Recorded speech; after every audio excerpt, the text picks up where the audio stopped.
Hello and welcome back to Inquisitor Martyr. Last time we started the Desperate Crusade priority assignment and DLC, and it began with being alerted that an ecclesiarchal ship carrying a reliquary ended up having to emergency land on a planet fairly overrun, if not completely overrun, by chaos. And so we had to go in and initially just clear out the invading forces that made it onto the ship. And now we get to see what we do next.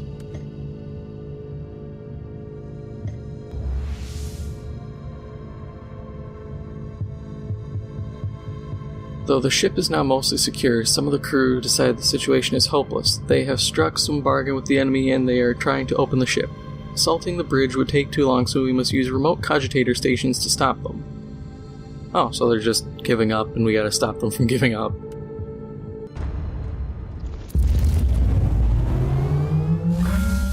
Electrospectral scanning revealed multiple entry nodes to the mnemonic network. Locate cogitator stations to gain access.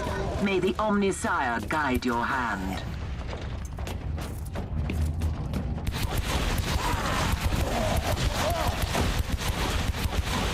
So, Necromunda Hired Guns release is just around the corner. I was talking to a friend of mine about it, because he had just seen a trailer for it and said, "Oh, was this the game you had mentioned before?" And I was like, "Yeah." And he had said, "Oh, it looks like it plays kind of like Doom." And he was a little disappointed in that, and I thought about it, and I was like, initially I was too, but just because it plays, or seems to play like something, doesn't mean it's necessarily bad. It's just a vehicle in which to convey your game, and honestly, I can't imagine what else I would pick as an option to base off. My only concern is the game, how Doom-like is the game going to be? Because as much as people sit and say, "Oh, Doom Eternal was great," I thought Doom Eternal was a terrible game. I know that's... within Doom fans, it's kind of heresy, but I genuinely think it was a bad game. The map design felt really, really cheap. It reminds me of Mass Effect 1, where you would walk around, or you would be driving the Mako, and you'd suddenly see an area where there's just a random bunch of boxes in the middle of nowhere. And the second you got near, enemies would spawn. It's like, oh, clearly this is just a fighting pit. And that's what a lot of the environments felt like. You'd jump on a pole, swing around a couple things, jump, climb, jump on another pole, climb up to this convenient spire of dirt, which feels like a Dark Souls environment with convenient cliffs everywhere.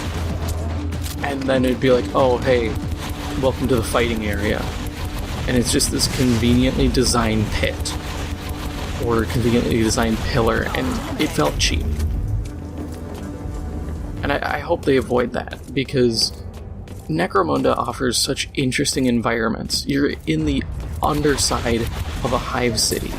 You can have, giant forges and having to wall run over big pits of metal slag. You could have water processing facilities, factories. You can have just waste dumps with chemical waste and stuff.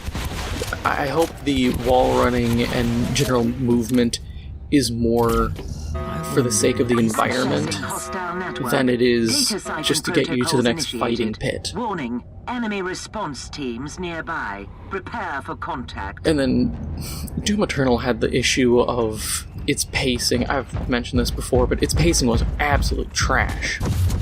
Damn, they spotted me. The pacing was trash. You'd have these garbage enemies that you one-tap, and the game just kept pushing, go faster, go faster. Jump, flip, stab, kill, go faster. And I found it to be really annoying and takes away from the fun of the game. And then they kept adding enemies in the DLC that are like, oh, if you kill this guy, he's gonna buff nearby enemies and make them move faster and attack faster.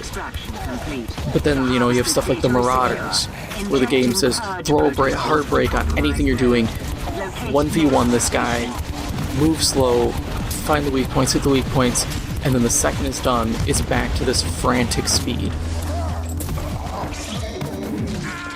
And that's something I hated, and that's something I hope Hired Gun avoids, because it drives me insane. If you want to have a very high-speed shooter, that is fine. By all means, have a high-speed shooter. But then don't try to throw the brakes on it randomly and be like, oh, this is challenge. No, this is flow disrupting. Loading. It's like playing the violin, and then it goes from, typical Beethoven level classical music to the solo in Devil Went Down to Georgia, and then flipping right back. Being like, oh, you need to be able to snap and flip between high speed and low speed. Not only will it sound really bad having to do this flip between slow melodic and fast-paced fiddling, but it's also it's unpleasant to deal with as the musician or as a player in a game. Build your game one or the other. And I get the argument can be made, well, it's rewarding players for being accurate. And I'm thinking, that's not really a good excuse.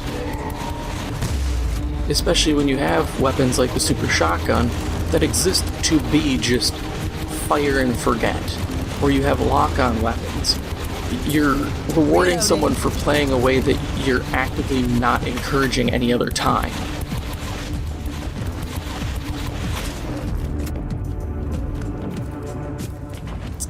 I don't know, man. I get the idea, I just don't like the execution, and I really hope it doesn't end that way with Hired Gun. Because I want Hired Gun to be really good. I don't think it's going to be exactly what I want, in terms of, I really want replay a bit high replayability. I want to be able to play through the story, and then the game being like, hey, here's a even semi-random gen area with a bounty, and you'll get some Dilla dollars that you can spend on upgrading your gun. And one thing I see is talk a lot about how there's tons of customization, and I'm thinking, okay, semi-random gen is the only way I could see. Semi-random or full random gen is the only way I could see it being done, where you can have a lot of customization without either having it be just tons of stuff thrown at you at once and being told figure it out, or it being a lie.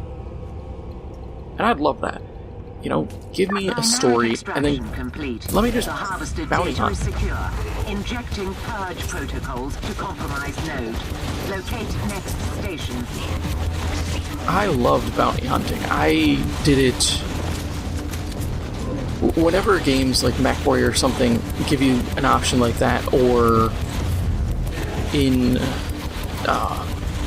Star Wars Bounty Hunter. I remember playing a ton of that. A friend of mine had it. I bumped it off him, and I sunk so many hours when I would borrow it from him into that game, because I loved the idea. Just, hey, here's some bounties. Even though it was a very linear story and you had to pick these guys up as side objectives, I made sure to snag every person I could, because I thought it was awesome. And that's what I want. We didn't get the Prey game that we deserved, Prey 2, where you were a space bounty hunter. Instead, we got squiddly tentacle monsters that can turn anything. It's essentially prop hunt, but dangerous. And we got that instead of space bounty hunter, which, oh my god, I wish we had gotten that. Loading. That was some, like, Western version Cowboy Bebop tier stuff, and if Bethesda came out today and said, hey, we're doing that, I would be all for it. I'd be like, hell yeah, give me that. I love that design. I will freebase that and inject it into my veins, because that stuff like that is what I live for in games. But we don't get that. And I'm just hoping Hired Gun delivers somewhat on that. I'm interested in the weapon customization, though. I think, given 40K, they've never really touched a ton or even too much on, like, custom-built weapons. And I think that's just because of how the setting works. You know, you're throwing armies at each other, you don't have time to be like, well, Brother Ignacio of the Meat Hammer Storm Marines has, you know, a stippled grip on his bolter and a 15-round extra shot mag, while Brother Donkulus here has, you know, a smooth barrel and an undermount grenade launcher. Like, they never... You would spend way too much time dealing with that.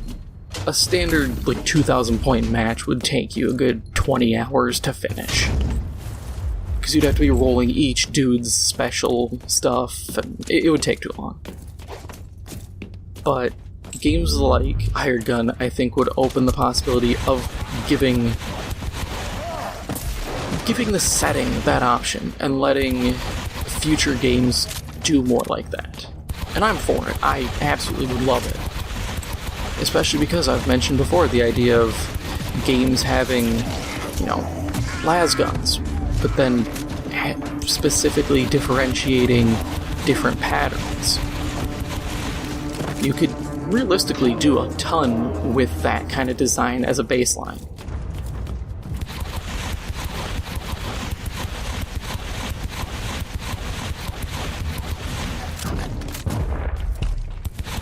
Oh yeah, I have to hack a terminal here. I forgot what I was doing. I was like, what am I here for?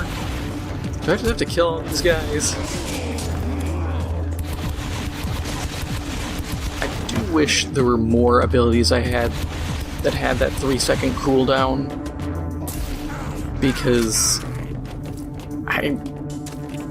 it's just my blast shot that gets the bonus of massive poison buff.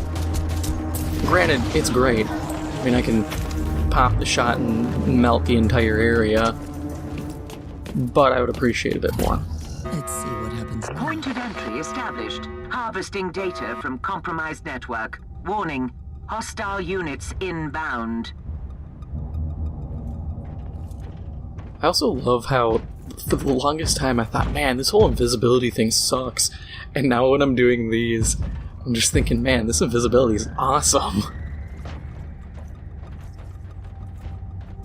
I can completely kind of cheese the fight until they get a little too close. Transfer complete. Initiating Hey, look at all these dorks. They don't know what's going on. And then I just pop up, bam, thin their numbers, and all I got is a couple tribesmen. That Chaos Space Marine melted. I did not expect that to be an effect here. I'll definitely take it though. It's always a primo result. That's the entire place. Cool.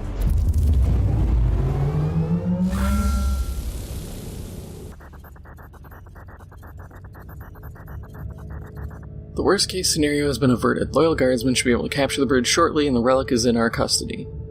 We have the ship fully under our control, and Crusade forces have made some inroads towards us. The situation is temporarily stable. Now comes the difficult task of evacuating the relic. And I leveled up, which is awesome. So, that is all for now.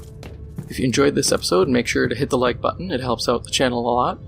And if you haven't already, make sure to hit the subscribe button. Thank you for watching, and I'll see you in the next one.